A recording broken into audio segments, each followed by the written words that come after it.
ही बांदेगारीन खुळावली हा. ही आजगाव करीन खडेन चालली हा. थांब का चाय बोलते. एक घोट चायच्या निमित्तान आवाट्यातले 4 गजाली गावतले. घे आजगाव करणी गटाच्या मीटिंग एक चाललंय काय. ये मग एक घोट चाय घे. होय गे, गटाच्या मीटिंग एकच जाय होतंय, पण ते एक घोट चाय देतय तर वाईज वक्तान जातय. काय घे बांदेकरणीन होकार दिलेन की नाही. केव्हाचो ठरलं पपल्याचो बघूचो कार्यक्रम.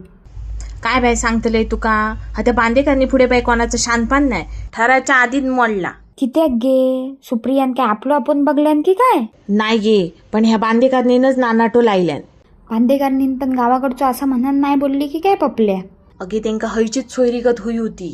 सुप्रिया कामाक हयसरच हा ना म्हणान, पण बांदेकरणीक जावई शेतकरी नको, डॉक्टर नाही तर काय म्हणतात तर आपला इंजिनियर होयो. मग पपलो काय बरोबर शिकाक नाही काय.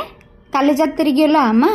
हो, पपलो बरो शिकलो हा, तोय इंजिनियरच हा, पण कृषी इंजिनियर म्हणतात बघ ता. ह्यो पण तर इंजिनियर असा. बे बांदेकरीन मोडतो की त्या घालता. अगे तिका जावई एशी हापिसात बसान काम करणार होयो, पिकाव घेऊन शेतात काम करणार नको हा. खूप बाय पदी येत्या बांदेकरणीचे. शेतकरी असलो म्हणान काय झालो. शेतकऱ्यांनी शेतात कामा करूची सोडल्यानी तर बांदेकरीन खातरी काय धोंडे. आणि हिचो उदरजील शेतीच करता. शेतकरी म्हणून उद्या कोणी परग्या नाही दिला तर हिका चलात काय.